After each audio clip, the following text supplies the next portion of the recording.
A Trump supporter is shot to death in Portland while the media and Democrats blame Trump. Wisconsin officials beg President Trump not to visit, and members of the left continue to defend looting and rioting. I'm Ben Shapiro. This is The Ben Shapiro Show.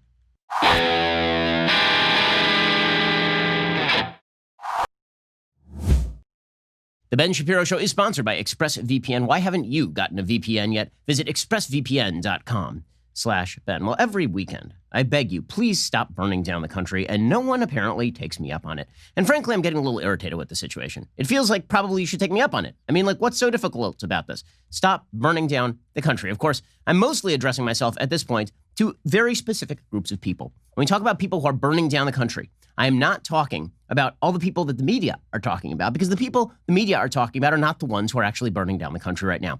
The people who are burning down the country in Portland, the people who are doing it in Seattle, the people who have been doing it in places like Chicago and Washington, D.C., and Los Angeles, and New York, in Kenosha, those people are not white nationalists.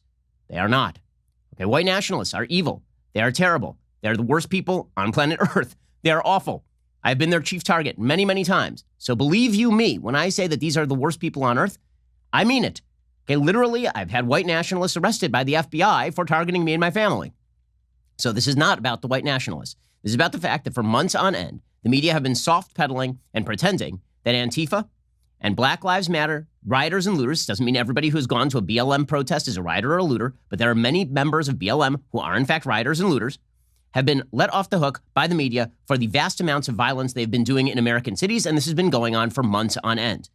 If there were a Tea Party rally that once broke out into violence, the way the BLM marches seem to continue to do regularly, if there were a right-wing agitating group that glommed on to any sort of conservative protest and then went and did violence against the police officers, the media would immediately lump everybody together and they would say that this is the outgrowth of a right-wing movement. But as soon as it is left-wing or a cause the media agrees with, then suddenly it disappears. It just doesn't, it's not happening at all.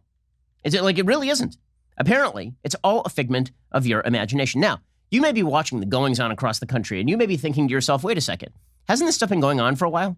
Like, haven't we seen riots in LA like the first week of the Black Lives Matter protests? Didn't we see riots in Los Angeles in which they had to curfew the entire county of Los Angeles at 7 p.m. every night, like for a week? Yes, that did happen. It's not a figment of your imagination. Didn't they have to do some similar stuff in New York and Washington, D.C.? Didn't we see people running roughshod through these cities? Haven't we seen Portland burning for months on end? Didn't we see an entire fake republic set up in Seattle with the quasi-approval of the city government?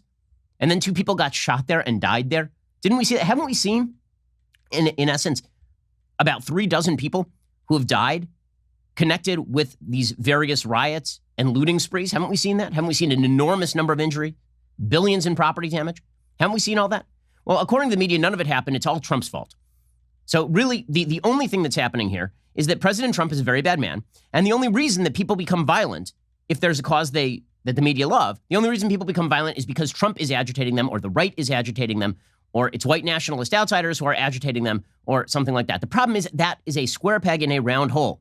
There are times when the people to blame are white nationalists. In fact, the vast majority of violent attacks in the United States for the first 6 months of 2020 were, in fact, white nationalist attacks. Okay, but then it turns out that when it came to the burning of American cities, which began in May and June, it turns out that that is not the white nationalists. And it's sort of important to determine who is doing what kind of violence, because if you actually want to call people out, you have to call people out for the specific things that they do. As we'll see, this is an extraordinarily important point, because right now what the media are trying to do is retcon this whole thing. What they're trying to do is basically what the Democratic Party did with Ilhan Omar. So Ilhan Omar is a radical anti-Semitic member of the Democratic Party caucus. She's a well-respected anti-Semitic member because she appears on the cover of Rolling Stone with Nancy Pelosi, and she does tours with Nancy Pelosi, and Nancy Pelosi endorses her for re-election despite the fact that she openly hates Jews. Okay, Ilhan Omar was originally going to be condemned. She was going to be censured by the House. And Democrats, because they didn't want to fracture their coalition and they were afraid of Ilhan Omar in the squad, they decided to water it down and instead condemn bad language of any sort all across the board. Now, I'm old enough to remember when Donald Trump did something similar with Charlottesville. Do you remember this? Okay, to set up the predicate for what we're about to talk about here, it's important to remember what exactly happened with regard to what President Trump said at Charlottesville and why people got so mad originally. So you remember there was this white nationalist march in Charlottesville, and it broke into violence because they started having clashes with Antifa members, and then a member of the white nationalists drove a car into a group of anti-white nationalist protesters in Charlottesville. And the president spoke that day, and he specifically did not call out the alt-right or the white nationalists, right? In the first iteration, he didn't call them out so much, right? In the first iteration, he sort of said, there was violence on many sides, on many sides. This is the first iteration. There were several different iterations of what the president said here. Then he condemned the white nationalists. He did, in fact, condemn the white nationalists over the weekend. And then he suggested, I'm not talking about the good, when I say they're good people, I'm not talking about the white nationalists or anything like that. I'm specifically talking about something different. I'm talking about people who are marching. And it turns out that the people who are marching, in some cases, there were no good people who were marching that night. Okay, bottom line is this. The specific comment that President Trump made that got him in all sorts of hot water was that he suggested many people, right? This is the direct quote from Trump on Charlottesville. This is the original one that got him in real trouble. This is Friday night, right? He said, quote, "We condemn in the strongest possible terms this egregious display of hatred, bigotry, and violence on many sides. On many sides." And everybody, wait, hold up. On many sides? There's a white nationalist march in Charlottesville, and then it broke into violence, and a member of that group ended up killing somebody on Saturday morning. And you're saying on many sides? Like, why can't you just name the bad guys? Go back. I did an entire rageful podcast on this, that the president had a specific duty to call out the people who are actually responsible for the violence, that he had a specific duty. Yes, he could call out Antifa for being violent because they were, in fact, violent and are, in fact, violent, and they've been violent for years. But the people who were the specific instigators in Charlottesville were the alt-right and the white nationalists, and he had a specific duty not to create a moral equivalency there. He got all sorts of flack for this. Well, now the media are attempting to do exactly what they condemned President Trump for in Charlottesville. It's truly amazing. I mean, it really is amazing. They are so unbelievably dishonest, because if you assume that that was a matter of principle for members of the media and the Democratic Party, that they just didn't like that President Trump wasn't calling out specifically the bad guys, right? And that he was drawing a moral equivalence, or he's being deliberately vague in order to provide cover. Today, the entire Democratic Party and the media infrastructure are attempting to conflate what is happening in America's major cities and pretend that everybody is equally responsible for what's happening in America's major cities. That when we are watching Chicago loops, the Chicago loop looted, when we are watching Melrose Avenue burn, when we are watching Kenosha burn, when we are watching Washington, D.C. get looted, when we are watching an increase in massive levels of crime in New York City due to the defund the police movement, when we are watching all this stuff, that's just kind of everybody's responsibility. It's sort of out there in the wind. And the reason the media are doing this is because if they acknowledged that this is a left-wing movement that is burning America's major cities, and that for months they did nothing about it, for months, in fact, they poo-pooed it and said it wasn't happening and told you that rioting and looting were a figment of your imagination. These were all just peaceful protesters. And that when President Trump talked about using federal force in order to quell the protesters, or when to quell the rioters and the looters, not the protesters. And when Tom Cotton, the senator from Arkansas, talked about using the Insurrection Act to quell rioting and looting, that really they were cracking down on protesters, and the media kept conflating the two for purposes of suggesting that these were all nonviolent, wonderful people. It was all a figment of your imagination. And then it turns out the American people are not, in fact, as stupid as advertised and have eyeballs in their heads and prefrontal cortexes at the front of their brains. That the media flipped on this immediately. And now it became everybody's issue. Now it's Trump's fault. Now it's white nationalists, right? For literally months at this point, the cities have been burning. And it's all the white nationalists. Weird, isn't it? Weird. Or at least if it's not all the white nationalists, at least they're equally responsible, aren't they? Now, this is just not true. It's just not factually accurate. In the same way that it was not factually accurate for the President of the United States in Charlottesville to claim equal responsibility between the white supremacists and the white nationalists and the Antifa members, it's significantly less accurate, actually, for the media to suggest that what's been going on in America's major cities is generally the result of either Trump or the white nationalists. In fact, that's insane. That's totally crazy. Okay, but the media are pushing that agenda because, again, the real agenda is not about the white nationalists or Trump. It's about downplaying the responsibility of Democrats and the media for tut-tutting, patting on the head, and in some cases, actively encouraging the violence that's been going on in America's major cities. So that is the backdrop to what happened this weekend. This stuff has not been happening in a vacuum. The media have been pushing it. Many Democrats, ranging from Ayanna Pressley to Maxine Waters, have been pushing this kind of activity for a very long time here. And people like Joe Biden have not been standing up strong and saying, these movements that we largely identify with need to stop the violence. They have not been naming and shaming. Instead, they've been deliberately vague because they are afraid of fracturing the coalition. President Trump got badgered over and over and over after his original many sides statement at Charlottesville. On many sides. He got badgered over and over. Will you condemn the white nationalists? Will you condemn the alt-right? Will you do that? And he was right to be badgered about that. Okay, you're allowed to badger people to condemn bad people. Will one member of the mainstream media specifically ask Joe Biden to call out Antifa by name? Will one member of the mainstream media specifically ask him to call out BLM rioters and looters by name, the Black Lives Matter rioters and looters by name? Will one? I don't think so. Do you? I would be shocked if they do. And if they do, and Joe Biden does the moral equivalence routine, if Joe Biden pretends that everybody bears equal responsibility for this, isn't he providing cover in the same way that they accused Trump of providing cover to the alt-right in Charlottesville? Remember, that was such an egregious situation, according to the media. And according to Joe Biden, Trump's Charlottesville comments were literally the reason he supposedly launched his 2020 campaign. Now, of course, that was a lie. Joe Biden's run for president every presidential election since 1872. But the fact is that was Joe Biden's stated rationale, right? He said, Charlottesville, those comments were so egregious, so morally bereft, so soulless that I had to jump into the race. Okay, so then Joe Biden, doesn't that mean that if you want to restore America's soul, as you suggest you're going to, you need to call out by name the people who are burning America's major cities and shooting people? Shouldn't, and by the way, shouldn't you stop lying about the people on the other side? Because in some cases, in many of these cases, they are not white nationalists. After Kyle Rittenhouse, this 17-year-old young man, shot 3 people in Kenosha, Wisconsin, the media immediately ran with the narrative. Many on Twitter immediately ran with the narrative who's white nationalist. I've yet to see one shred of evidence that Kyle Rittenhouse was white nationalist. And yet, as you will see, Joe Biden is running with that narrative today. As we will see, there was a shooting in Portland over the weekend. A pro-Trump man was killed. And they're running with the narrative that the guy was naturally a white nationalist because he was there and he was pro-Trump. Okay, this is insanity. We'll get to more of this in just one second. First, let us talk about the fact that with the current heat wave in Los Angeles, the last thing you want to be doing is waiting around in the parking lot in your car, waiting for your car to be out of the shop, or standing in the parking lot in a giant line, waiting for your car part to be delivered to you. You don't need to be at one of these AutoZone type stores, in other words. And what you do need is the internet. RockAuto.com. It's much easier than going to one of these stores. You have to wait outside in line with the social distancing and everything. Instead, you should just go online and get the part that you need. Number one, you're going to save time. Number two, you're going to save money. Number three, you're not going to be upcharged based on exactly what the big parts shop wants to charge you. Also, you're not going to have to wait because, the fact is that they'll probably order it online anyway, and then they'll upcharge you for the service. RockAuto.com always offers the lowest prices possible rather than changing prices based on what the market will bear like airlines do. Why spend up to twice as much for the same exact parts? RockAuto.com is a family business serving auto parts customers online for 20 years. Go to RockAuto.com to shop for auto and body parts from hundreds of manufacturers. Best of all, prices at RockAuto.com are always reliably low and the same for professionals and do-it-yourselfers. Why would you spend up to twice as much for the same parts?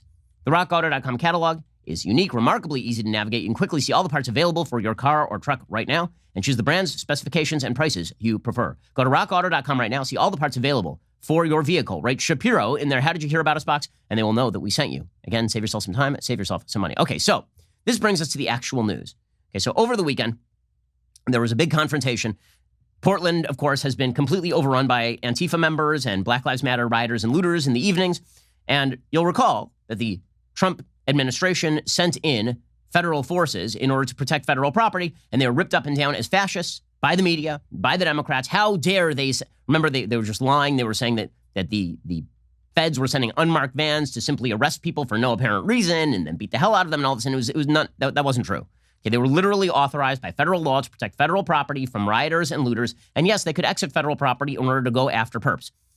And so in any case, the idea was that, and the media ran with the narrative, that the violence in Portland was then a result of the feds being there, which of course was not true because the feds had only arrived in the last 7 minutes, and the riots have been going on for a running total of 3 months at this point. And Mayor Ted Wheeler, the mayor of Portland, has allowed that to go on, and Kate Brown, the governor of Oregon, has allowed that to go on because she refuses to call in the National Guard.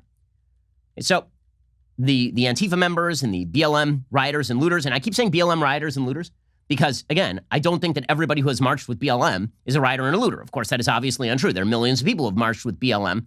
I think many of them don't actually understand the agenda of the Black Lives Matter organization, and many of them have been tricked by the media into believing that the generalized narrative of American systemic racism is both true and also allows them to dissociate from America's evil and make themselves feel morally superior to the rest of America. But in any case, that distinction is worthwhile. But many of the rioters and looters are in fact BLM associated. Okay, that is just a fact. These are not Republican voters. They are not white nationalists. They are people who openly wear BLM shirts. Many of them are. Okay, and Antifa is a real group. And so they've been doing this for months on end. Okay, so over the weekend, a group called Patriot Prayer, which is a right-wing group. They're not white nationalists. Okay, the media calling these folks white nationalists, that is not accurate. Now, does this mean this is smart to drive through the center of Portland with the American flags and the Blue Lives Matter flags and all of that? First of all, it's a free country. You should be allowed to drive into civilian areas without having to worry about this. So there's only one person who's responsible for this, and that's Mayor Ted Wheeler. Okay, the mayor of Portland is a garbage heap. He is a dung heap of a mayor. He's a terrible, terrible mayor. I used to say Bill de Blasio was the worst mayor in America. He does not hold a candle to Ted Wheeler. I mean, this is incredible. If you watch your city on fire for 3 months and you actively incentivize this, and by the way, Antifa has had low-level run of the place for years on end. I mean, Andy No, the reporter who spent an enormous amount of time covering Antifa in Portland, has videos going back like to 2017 of Antifa literally stopping people on street corners and directing traffic and stuff. It's crazy.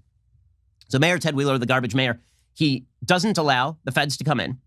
He tells them to get out, in fact. He specifically tells the Portland cops not to clear the streets. And so when the Patriot Prayer guys show up in their trucks, there are no cops to stop any of it. And this leads to confrontations. Now, does that mean that it is smart to initiate confrontations on the streets? It is not smart even if Antifa is running the streets, it is the job of the local authorities to clear them. It is not a good idea to initiate. I won't say initiate, because the people who initiated are the people who took over the streets. It is not a good idea to put yourself in a situation where violence is likely to occur. But Patriot Prayer is not, in fact, a white nationalist group. The founder of the group has explicitly denounced white nationalism on multiple occasions and white supremacism on multiple occasions. He has called them all sorts of names, which is perfectly appropriate. Okay, the media have covered this as it was white nationalists coming to Portland. That is not what the evidence demonstrates. Okay, so we'll show you the video and then we'll tell you what happened in just 1 second. First, let us talk about something good that you can do, something actually nice and good that you can do for your community, something you can do for people in need. If you got a car that's taking up space, sitting in your driveway that you don't use, that you're paying insurance on, I have one question for you. Why? Get rid of it. Donate it to Cars for Kids. Many of you have heard their jingle. Get ready for it. Get ready for it. I'm going to stick it in your head. It's going to be here the rest of the day until you donate that used car or truck to Cars for Kids. Ready? 1-877 Cars for Kids. K-A-R-S. Cars for Kids. Okay, now it's stuck in your head until you literally do what you're supposed to do and take that used car or truck that you're not using anymore. It's just sitting in your driveway and you donate it to Cars for Kids. Cars for Kids makes the process of donating your car quick and easy. It takes just about 2 minutes. They handle all the details, all the paperwork. All you need to do is schedule a pickup and sign the title. Your car donation is fast and free. It is usually picked up within 24 hours and often even the same day. And Cars for Kids will take your car even if it's not running. Donating your car is tax deductible. Your tax deduction is based on the sale price of your car. Cars for Kids works hard to sell your car for the best price, which means more funds for their charity and a bigger tax deduction for you. So everybody wins. As a special thank you for donating your car, Cars for Kids gives you a vacation voucher good for a 3-day, 2-night hotel stay as well. So this is pretty awesome. With Cars for Kids, you get that professional service, convenient pickup, maximum tax deduction, vacation voucher, and a good deed. Donate today at carsforkids.org/Ben. Remember, that's cars with a K, K-A-R-S, Cars for Kids. And that's right, it'll be stuck in your head forever until you do it now. They'll give you a donation experience you deserve. carsforkids.org/Ben, carsforkids.org/Ben. That's cars with a K, the number 4, kids.org/Ben. Okay, so here's what happens over the weekend. Patriot Prayer shows up in Portland. They're driving their trucks. They've got the Trump flags. And Antifa, because they own the streets and because the cops have been told to stand down, confrontation occurs. So the Patriot Prayer guys aren't shooting the members of Antifa who are trying to literally block traffic. Instead, they are macing them. So here's what some of the video looked like over the weekend. You can see they are firing mace from the windows to try and force the streets open. People getting out of the way. They were also firing paintballs at some of the Antifa members. Hey, is any of this good? Of course none of this is good. Where the hell are the cops? Where the hell are the feds? And the answer is Mayor Ted Wheeler is a garbage mayor. It is his job to make sure that when you leave, I said it last week, this stuff is predictable. When you leave the legitimate government monopoly on the use of force at the back door, then there will be something that fills the gap. And typically it tends to be tribal violence. Okay, that is what you are seeing in the streets. Okay, then a pro-Trump supporter was murdered. Literally just murdered on the street. Okay, so here is the video. It's troubling, obviously. You can't see it particularly well, but that is your warning. So you will see a man in the background walk up to another man and literally just shoot him point blank. And what you seem to be able to hear in the background is, "We got a Trumper here." Right? We have a Trump supporter, so that means it's time to murder him, apparently. Here's what that sounded like.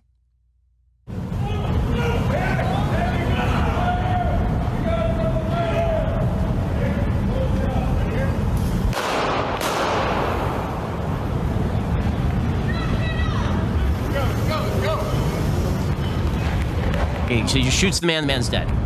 He just shot a man to death right there on the street, this Antifa member. Okay, now we have some knowledge of who this guy is because he is indeed an Antifa member. He is not a white supremacist who committed this murder. Okay, according to the New York Post, an ex-military man who calls himself 100% Antifa, and ready for war, is being investigated over the deadly shooting of a President Trump supporter in Portland, according to a report. His name is Michael Forrest Reinl, 48. He's being investigated over the death of Aaron Danielson, a supporter of the right-wing Patriot Prayer Group, who was part of a caravan of Trump supporters who flooded the city Saturday, police sources told the Oregonian. He was identified in part by a distinctive tattoo on his neck of a black power fist. Seems he had some politics, as well as a call from his estranged sister, who recognized him in video and photos of the deadly attack. The 36-year-old sister was first alerted after a threatening call that woke her up at 8 a.m. on Sunday, warning our whole family was in danger unless we turned him over. We reached out to police, confirmed we recognized Michael in the screenshots from the shooting, she told the paper. Apparently, he's estranged from most of the family, including his parents, after stealing from them. And then she decried the shooting as not the solution to the country's problems. He regularly posts about Black Lives Matter and protests on his social media. He says, I'm 100% Antifa all the way. I'm willing to fight for my brothers and sisters, insisting he would not run from the violence.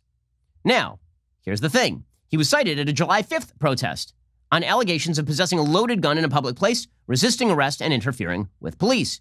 He was then given a date to appear in court later that month, but the allegations were dropped on July 30th with no complaints, according to court records. No reason was given. The Multnomah County District Attorney's Office said it was reviewing the case. This is literally a case of a person who committed a criminal act but was on the right side of the leftist narrative, being released without any charges because the city of Portland decides not to prosecute anymore people who engage in crime at these protests so long as they have the right perspective.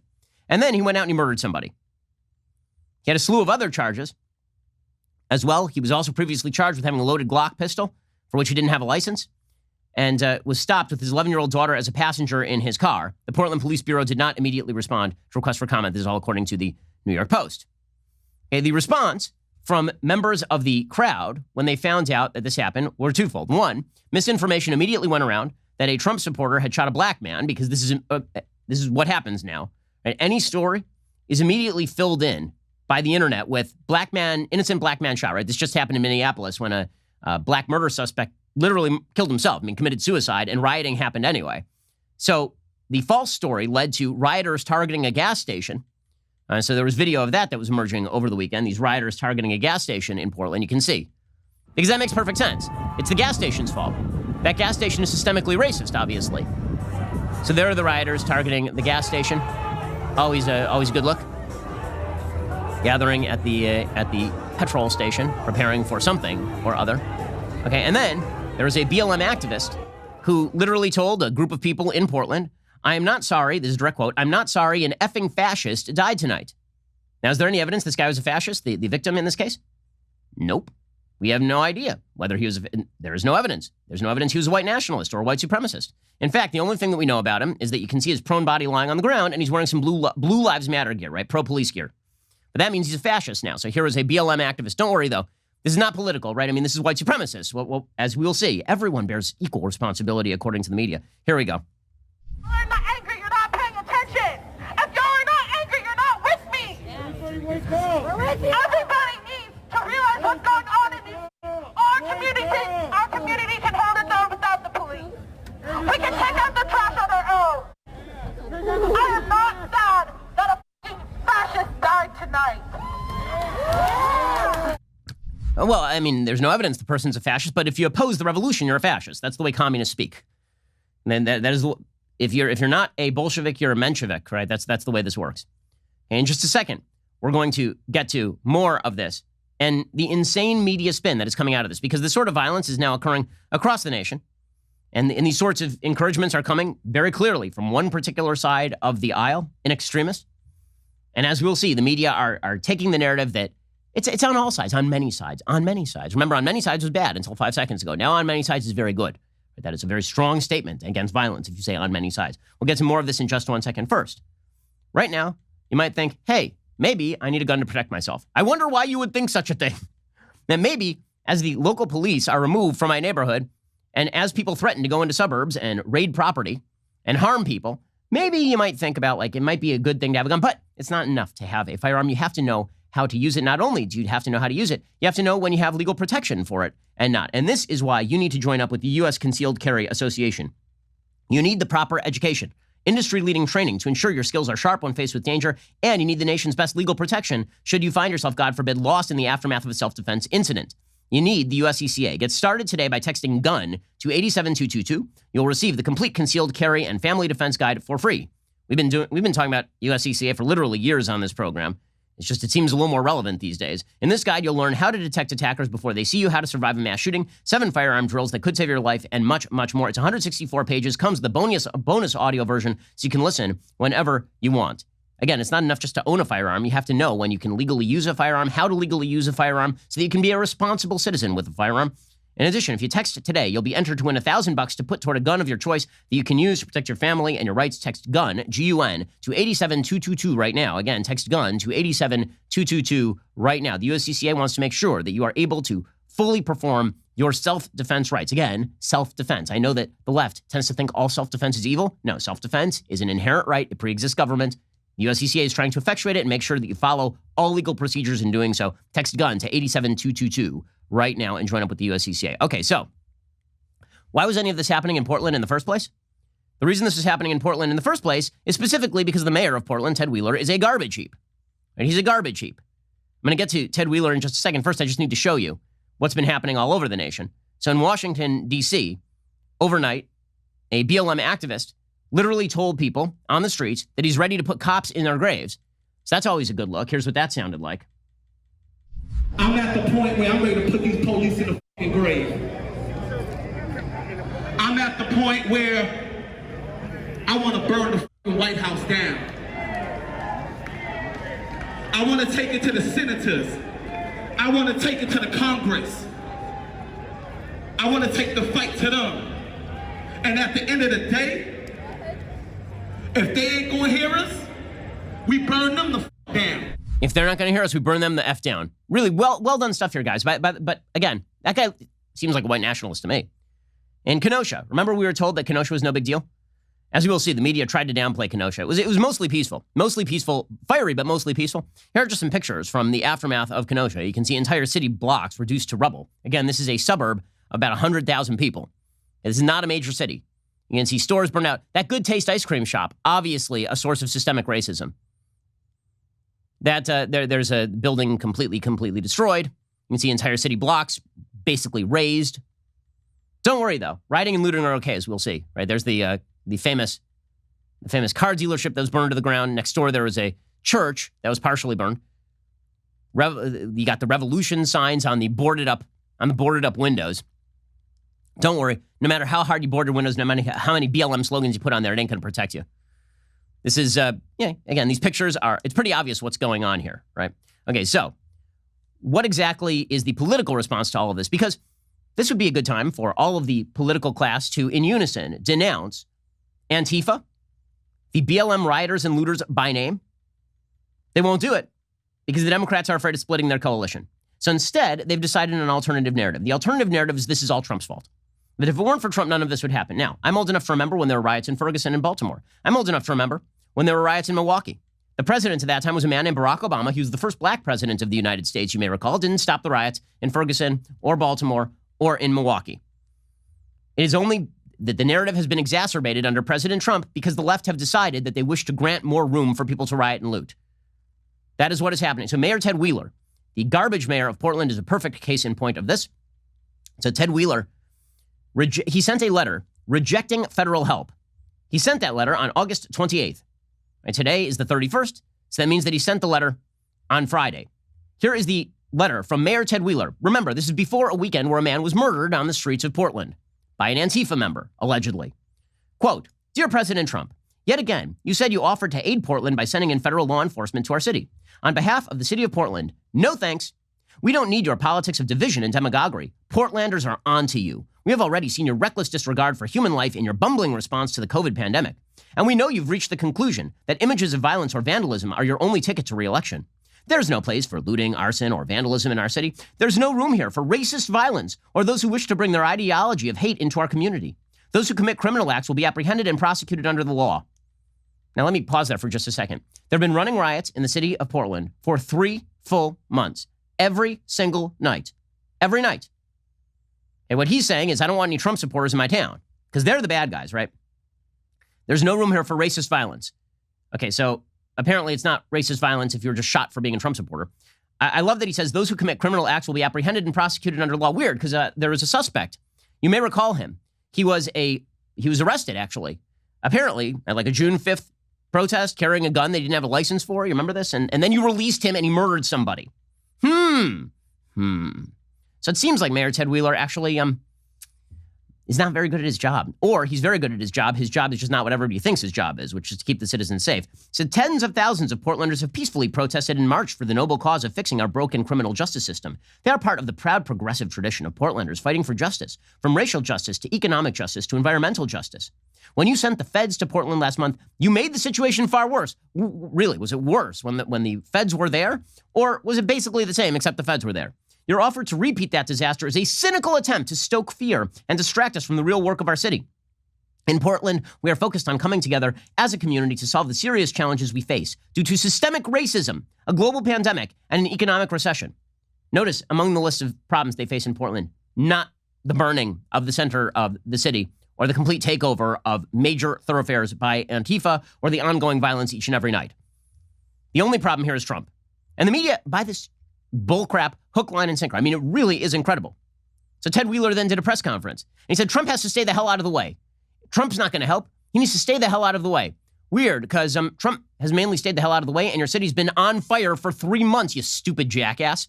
Here's Mayor Ted Wheeler, the worst governor, the worst mayor in America. And now he's surpassed Bill de Blasio. It takes a lot to surpass Bill de Blasio, the groundhog murderer. He has an opportunity to uplift us and bring us together and help us move through this difficult situation in our nation's history. And instead, he chooses to play petty politics and divide us. That's my reaction. So I'm going to do the work that I need to do here in my local community with my local officials to take accountability for what's happening on our streets. And I'd appreciate that either the president support us or he stay the hell out of the way. This is epic levels of gaslighting. Epic levels of gaslighting. This guy completely abandoned his city to Antifa, and it's Trump's fault at the federal level. And when Trump's like, hey, would you like some troops? He's like, no, that's stoking hatred and division. We can't have that. Then he went on, he said, it's Trump creating the hatred and division. Oh, Trump. Yeah, it's all about Trump. By the way, if you buy this, you are a rube. Okay, if you buy the idea that all evil starts and ends with Trump, you're a rube. If you believe that riots in America's major cities led by outside Antifa agitators and, yes, BLM rioters and looters, that violence is a product of President Trump's cruelty and malice and malicious evil, you're a rube and they are treating you as a sucker. Okay, but they are treating you as a sucker. Here's Mayor Ted Wheeler treating you as a sucker. It's you who have created the hate and the division. It's you who have not found a way to say the names of black people killed by police officers, even as people in law enforcement have. And it's you who claimed that white supremacists are good people. Your campaign of fear is as anti-democratic as anything you've done to create hate and vitriol in our beautiful country. You've tried to divide us more than any other figure in modern history. And now you want me to stop the violence that you helped create. Trump didn't create the violence in Portland. Are you insane? Portland is entirely blue. Entirely. If you can find, Portland is like the scene from the Bible where Abraham says to God, can we find 10 good people in Sodom and Gomorrah? And God's like, well, actually, no. Can you find 10 Republicans in the city of Portland?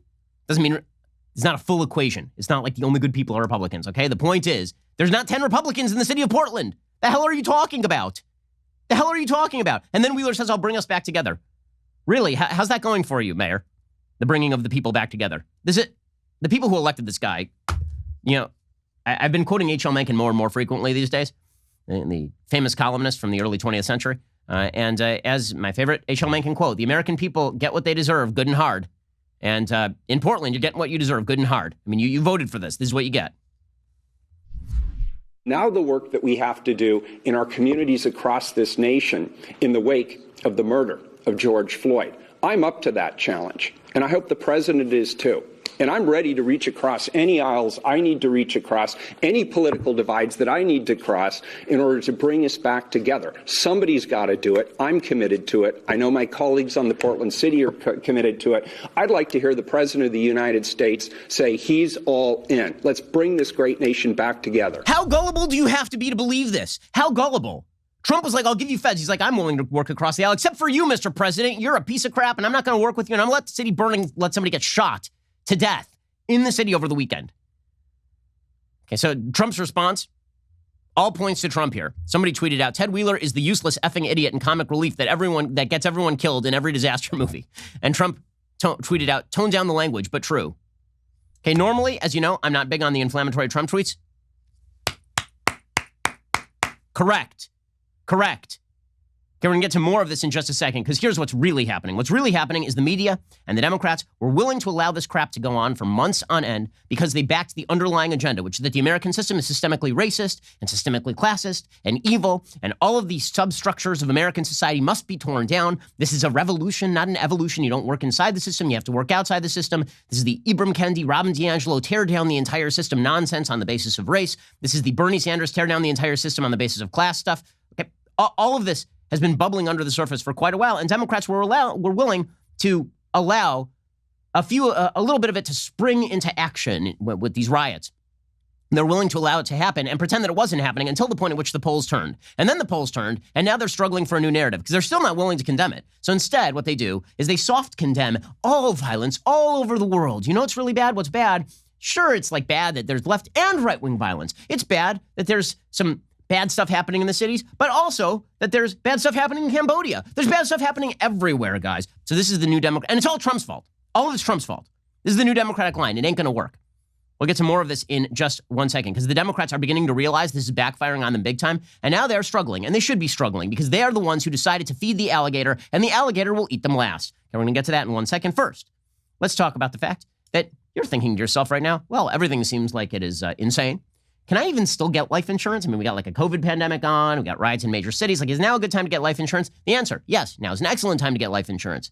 Okay, if you want to make sure your family is taken care of and be a responsible human being, then make sure you get life insurance and do it the most responsible way by getting the best policy for the best price using Policy Genius. Right now, you could save $1,500 or more a year using Policy Genius to compare life insurance policies. When you're shopping for a policy that could last for a decade or more, those savings really do start to add up. So what exactly is Policy Genius? Well, I'm glad you asked. Step 1, you head to policygenius.com. In minutes, you can work out how much coverage you need and compare quotes from top insurers to find your best price. Step 2, you apply for that lowest price. And step 3, Policy Genius does the rest of it, like all of it.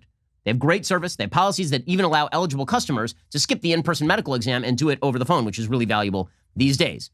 Now, we here at Daily Wire have been using Policy Genius. My friend Jeremy Boring bought a life insurance policy through Policy Genius. He checked out all the competitors. Policy Genius was indeed the best. They gave him the best price. They gave him the most competitive advantage. If you need life insurance, head on over to policygenius.com right now to get started. You could save $1,500 or more a year by comparing quotes on their marketplace. Policy Genius, when it comes to insurance, it's nice to get it right. You're listening to the largest, fastest growing conservative podcast and radio show in the nation.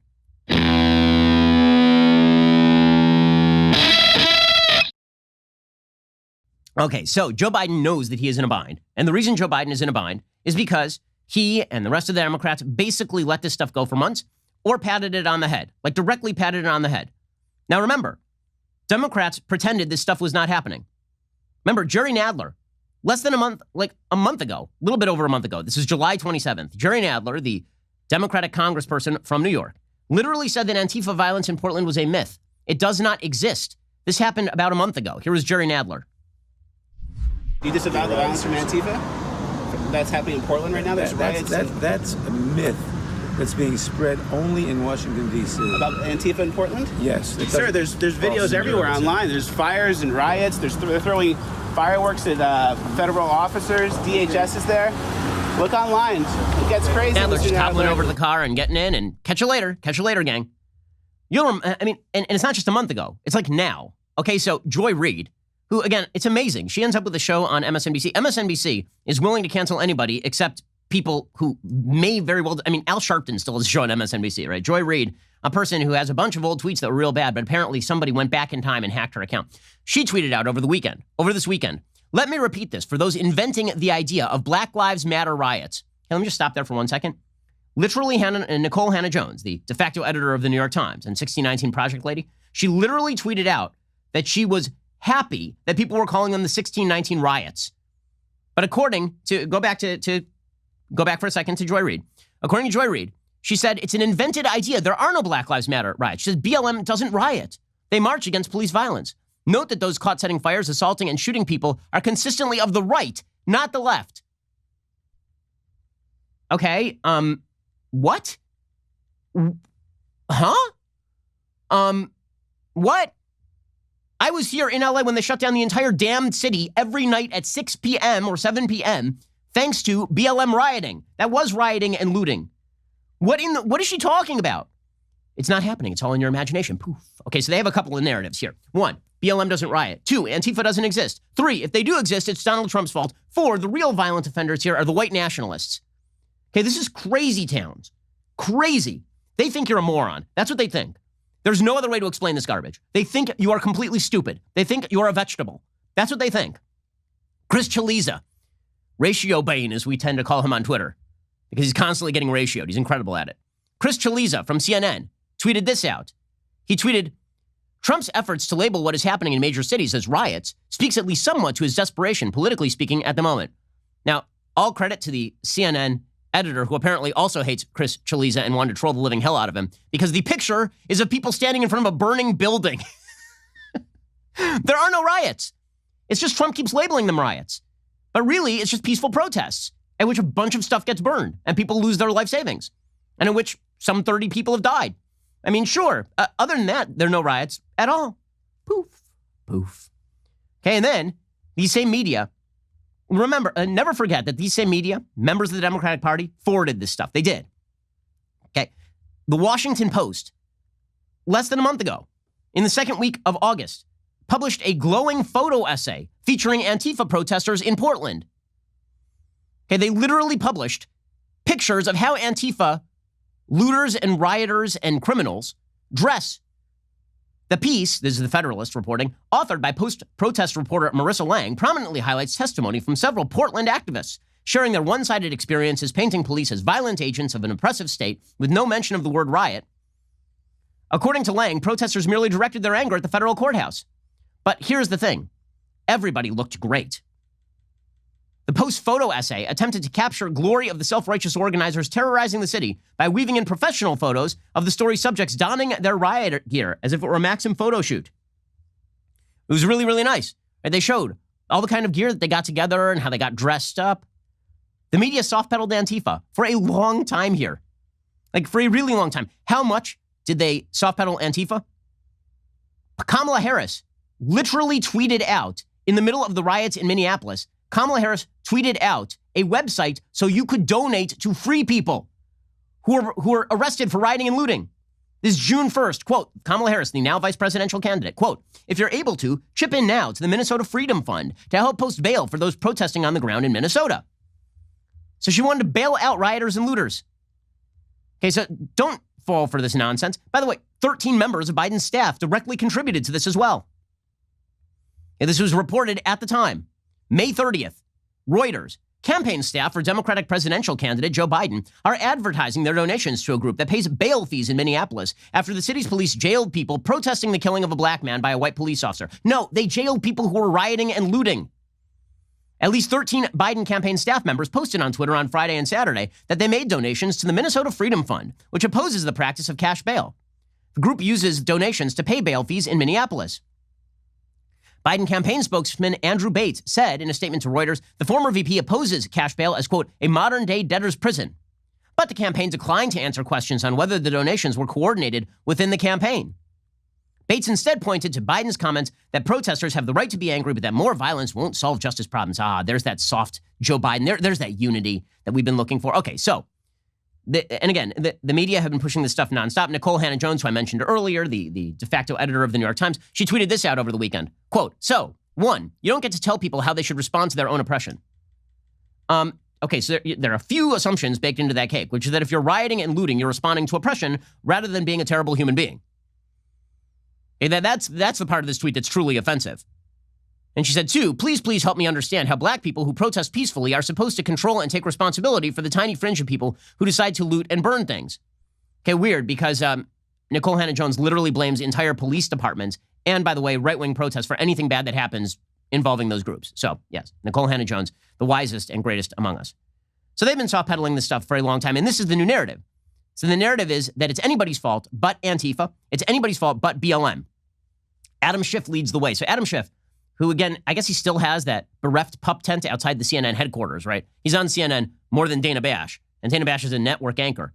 So Adam Schiff, the ridiculous, stupid congressperson from Los Angeles, I believe he may be my congressperson, actually, who specifically suggested for several years that there was forthcoming evidence that Trump was a Russian cat's paw. Now he is saying that actually, maybe it's the Russians behind this. Maybe it's the Russians, guys. It can't be Antifa or BLM after all. It's Trump's fault and it's the Russians' fault. Why? It's almost as though he has a preset narrative. Here's Adam Schiff. The Russians 4 years ago, Dana, exploited Black Lives Matter. They set up their own false flags online to try to divide people along racial lines. Are they doing it now? And we have to... they are, once again, doing their best in social media, in their overt media, and other means to grow these divisions again. The president is willfully fanning the flames of this violence. He will stoke it through his social media where he can because he believes the violence helps him. This is the greatest form of gaslighting I've ever seen. He's offered federal troops to every major American city to quell the violence, and the Democrats are out there like, oh, it's the Russians and Trump. Is it unbelievable? Again, if you fall for this, you're a moron. If you fall for this, you're a stupid human being. You have less than 3 brain cells to rub together if you fall for this. This is extortion by the Democrats, pure and simple, and then gaslighting following the extortion.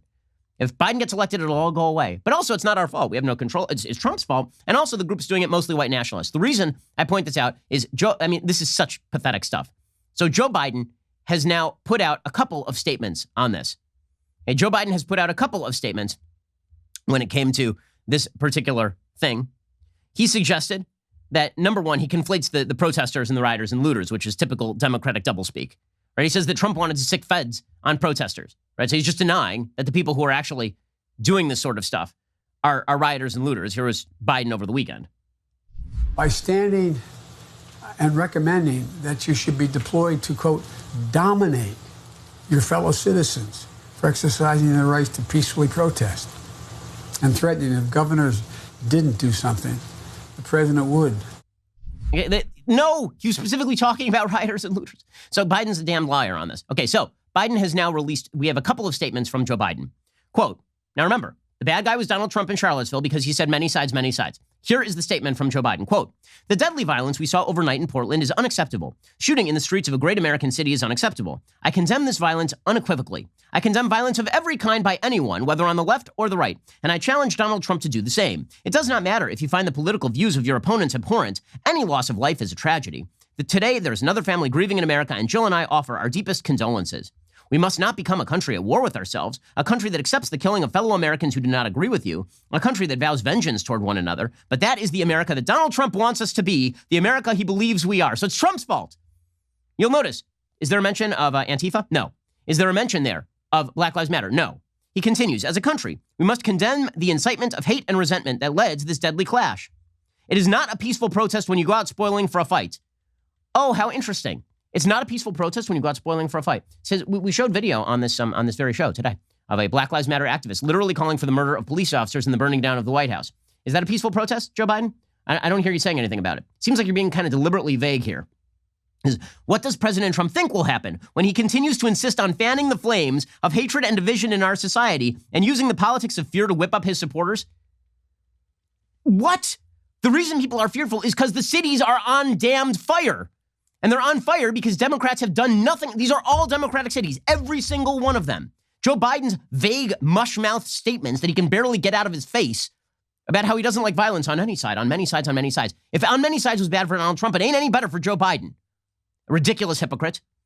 He says he may think that war in our streets, again, he's blaming Trump, right? There's not a mention of Antifa, not a mention of BLM, the sources of this. Not one mention. But Donald Trump comes up several times in this statement. He may think that war in our streets is good for his re-election chances, but that is not presidential leadership or even basic human compassion. Again, he has offered federal forces to every one of these mayors who have all turned him down. Where is Joe Biden on this? The answer is nowhere. He says the job of a president is to lower the temperature, to bring people who disagree with one another together, to make life better for all Americans. The temperature in the country is too high because of Donald Trump. Okay, so that was one of Biden's statements. Then there's another one of Joe Biden's statements. Okay, so this one is even worse. So Joe Biden won't go to Kenosha. The reason he won't go to Kenosha is because he understands what that would look like. Right, so this is the big story over the weekend, is that Joe Biden, in fact, will not go to Kenosha, Wisconsin. Instead, he's heading over to Pennsylvania. So according to Politico, Joe Biden will travel to Western Pennsylvania on Monday to give remarks focused on how President Donald Trump has made America less safe, foregoing the chance to deliver that message in Wisconsin, where the president is planning a Tuesday visit. Biden faced mounting pressure to visit the battleground state amid violence after a police shooting in Kenosha.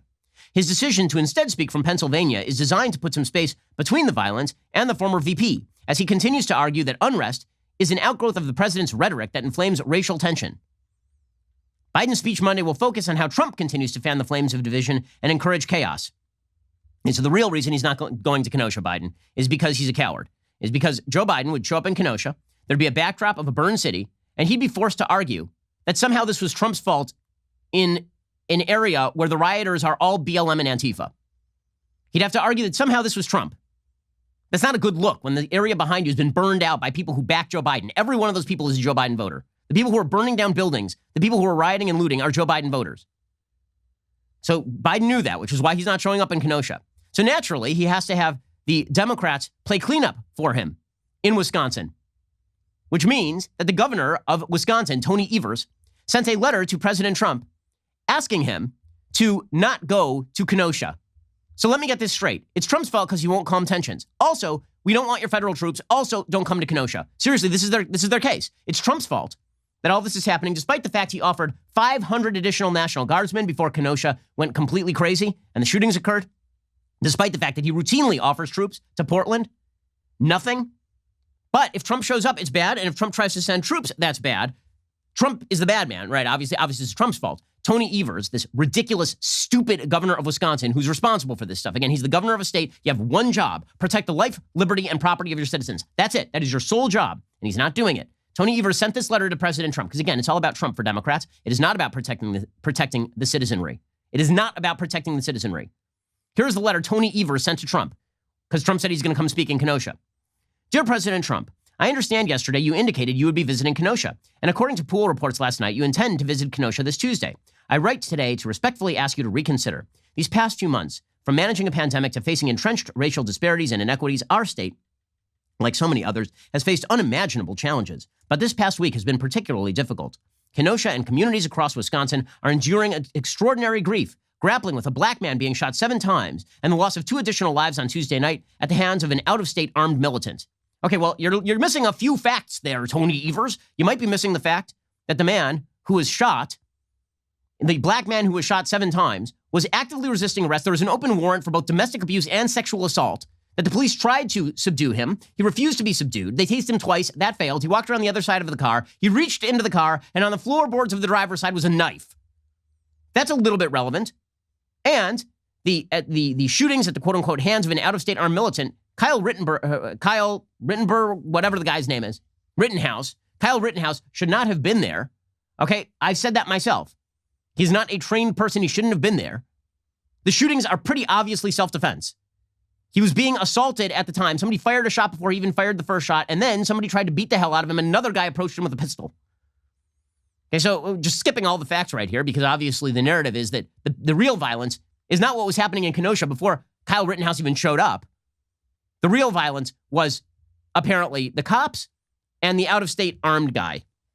When I visited Kenosha last week, what I saw was a community working to deal with the trauma and pain of these events and extreme loss. This, again, the governor of Wisconsin. They are exhausted and heartbroken with the division that has ripped apart their community. But they are also working to rebuild together and support each other in the face of adversity.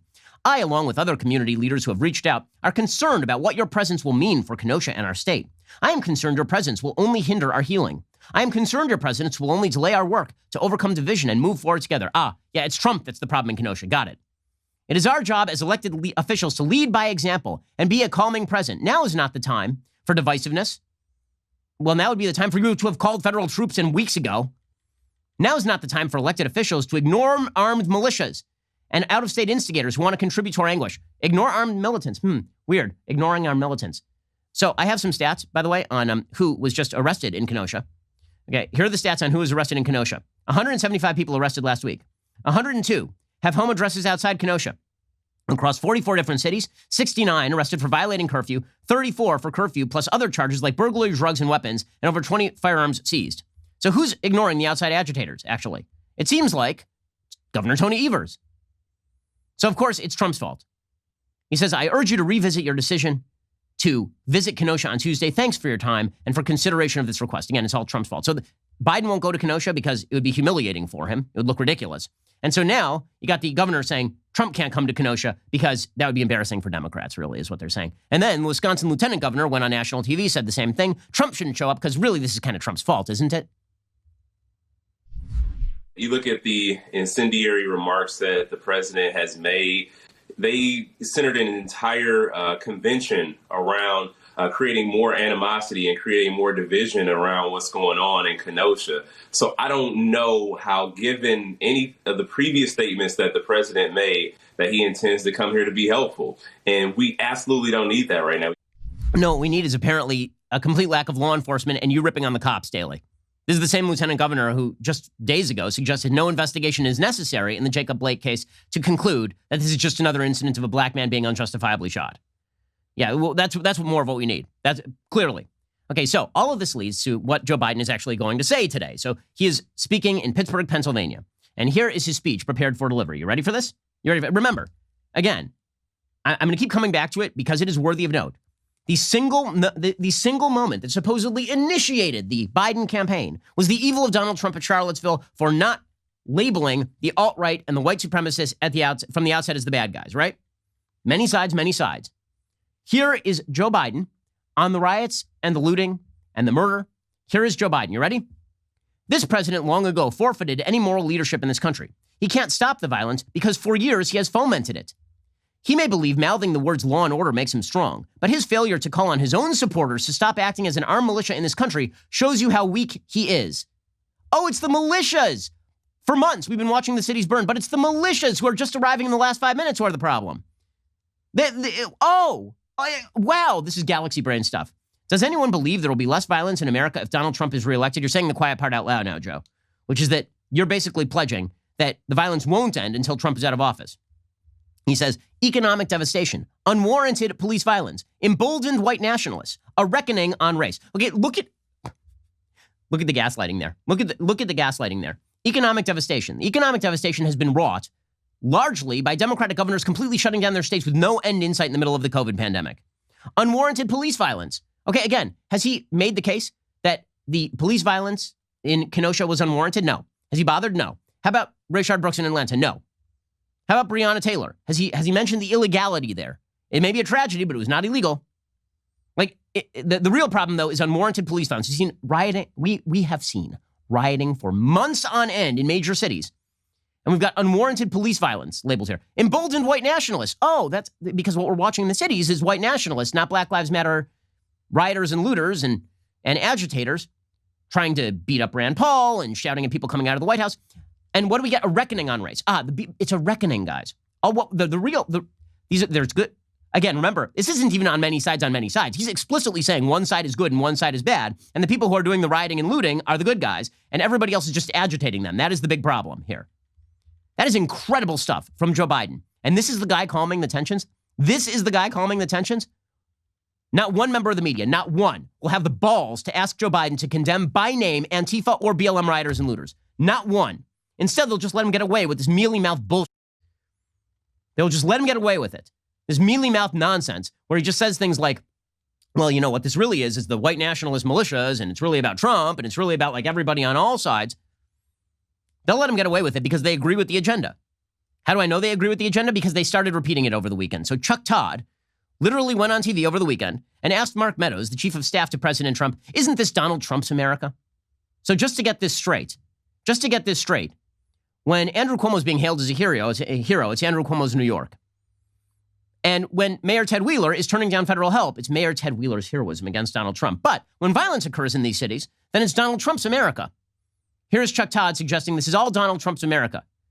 Weird, because these are all Democratic cities who hate Donald Trump. Here's Chuck Todd repeating the narrative. Repeat and believe, everyone. This is in Donald Trump's America. How much responsibility should voters be giving the president for his inability to keep the streets safe? Is there parts of the country that the president doesn't govern? I mean, is the president only in charge of just where places where he has supporters? Does the president not believe he has responsibility of governing and leading the entire country? He's tried. He offered federal help, and then you called him a fascist. You and the media called him a fascist. You can't have it both ways. That's not how this works. You don't get to say Trump has to handle this, and then Trump says, okay, you want the troops? Here are the troops. You're like, no, we don't want the troops. You're a fascist. But it's your fault. Okay, and then it was Dana Bash too. Isn't Trump inflaming the tensions? He just keeps inflaming the tensions. He's inflaming the tensions. You in the media have repeated for months, there is no rioting. There is no looting. It's magically not occurring. It's all in your imagination. These are mostly peaceful protests. CNN ran a chyron last week. Fiery, but mostly peaceful protests. Fiery, but mostly peaceful protests. Chris Chaliza, your idiot media analyst, put out a statement on Twitter yesterday saying that these are not riots and that Trump is making up the riots. But it's the Republicans emboldening these people? I have a question. Who in BLM is listening to Ron Johnson, the senator from Wisconsin? Who from BLM is like, well, so now that Ron Johnson said something, I guess I'm going to go burn some stuff down. Like, what in the world? But the media are going to repeat this because, again, repeat and believe. I want to talk about what happened in Portland. We saw someone get killed overnight amid clashes there, and the president has been tweeting and retweeting before dawn this morning. He called for the mayor of Portland to resign and be arrested. He painted protesters as thugs and cities in chaos. You are the chairman, as I mentioned, of the Senate Homeland Security Committee. Are you comfortable with the president appearing to inflame tensions instead of what we normally see from presidents, which is trying to calm them down? Rioters and looters are thugs. They are. Now, there's a strain on the left that actually touts this stuff, like openly touts it. Over the weekend, there's an article from NPR. It was called One Author's Argument in Defense of Looting. There's an actual book by a writer named Vicky Osterweil called In Defense of Looting. And Vicky Osterweil said, quote, when I use the word looting, I mean, this was NPR, right? Your publicly funded NPR. When I use the word looting, I mean the mass expropriation of property, mass shoplifting during a moment of upheaval or riot. That's the thing I'm defending. I'm not defending any situation in which property is stolen by force. That's literally property being stolen by force. If you break into a Walmart and steal stuff, that doesn't make it not robbery. It's not a home invasion either, says Vicky Osterweil. It's about a certain kind of action that's taken during protests and riots. Looting is a highly racialized word from its very inception. It's taken from the Hindi, loot, which means goods or spoils. So apparently even you say looting, now you're a racist. Rioting generally refers to any moment of mass unrest or upheaval. Riots are a space in which a mass of people has produced a situation in which the general laws that govern society no longer function. And people can act in different ways in the street and in public. I'd say that rioting is a broader category, says Vicky Osterweil, interviewed by NPR over the weekend, in which looting appears as a tactic.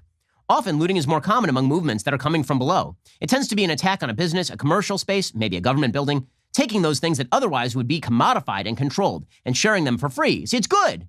It's good. Now, you'll note something. The people who are constantly saying this stuff is good, making excuses for it, are either radicals, like the BLM organization, or they are upper-class white people who do not give a damn about the quality of life of people who are more impoverished than they are, largely minority, who are desperately aching for some level of law and order and protection of private property and life in their community.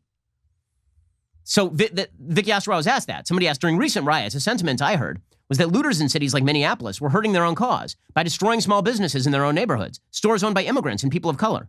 What would you say to people who make that argument? People who made that argument from Minneapolis, says Vicky Osterweil, weren't suddenly celebrating the looters in Chicago who drove down to the richest part of Chicago, the Magnificent Mile, and attacked places like Tesla and Gucci, because it's not really about that. It's a convenient way of positioning yourself as though you are sympathetic. But looters and rioters don't attack private homes. They don't attack community centers. In Minneapolis, there was a small independent bookstore that was untouched. All the blocks around it were basically looted or even leveled, burned down, and that store just remained untouched through weeks of rioting. You want to know why the bookstore didn't get burned down? Because nobody's stealing books. They're stealing TVs. If you're a looter, you're going to go right to the used bookstore? You're going to pick up a first edition of like A Place in the Sun? Like what are you talking about? To say you're attacking your own community is to say to rioters you don't know what you're doing. But I disagree. I think people know. Amazing. Okay, so This has been going on a fairly low level and tut-tutted on a high level by the Democrats for literally years, now being promoted on NPR openly. There's an article in 2014 at Time magazine called In Defense of Violent Protests. There's an article in The Nation that came out, I believe, 2016, titled In Defense of Destroying Property. They don't care. Okay, this has been actively fomented. And now the corrective line is, well, it's all Trump's fault. Maybe it's the Russians. Maybe it's the white supremacists. No, the answer is you want to tut-tut and poo-poo the rioting and the looting in America's major cities because you agree with the cause. So if you agree with the cause, it's just a question of means, not a question of ends. And the last thing you want to do is alienate people who may vote for Joe Biden because they're members of BLM or sympathetic to Antifa. And that's repulsive and disgusting. And anybody who fails to call this out or fall for Joe Biden's garbage statements about how this is really about widespread American discontent, or it's about Trump, or it's really about white supremacists, it's because you want to be a fool. It's because you want to be fooled. You either want to be fooled because you're a soft liberal who hates Trump and so you want Biden elected and so you're willing to overlook all of this stuff, or because you're a hard leftist who actually sort of agrees with Antifa and BLM, and all evil can be wrapped up in a Trump flag. Alrighty, we'll be back here later today with 2 additional hours of content, including some COVID content we didn't get to because it's actually fairly important. Otherwise, we'll see you here tomorrow. I'm Ben Shapiro. This is The Ben Shapiro Show. The Ben Shapiro Show is produced by Colton Haas. Our technical director is Austin Stevens. Executive producer, Jeremy Boring. Our supervising producers are Mathis Glover and Robert Sterling. Assistant director, Pavel Wydowski. Our associate producer is Nick Sheehan. The show is edited by Adam Sayevitz. Audio mixed by Mike Coromina. Hair and makeup is by Nika Geneva. The Ben Shapiro Show is a Daily Wire production. Copyright Daily Wire 2020. Riotous Democrats murder another conservative in the street. Leftists try to flip the script, and a movie star makes a quick million in do-it-yourself porn. Check it out on The Michael Knowles Show.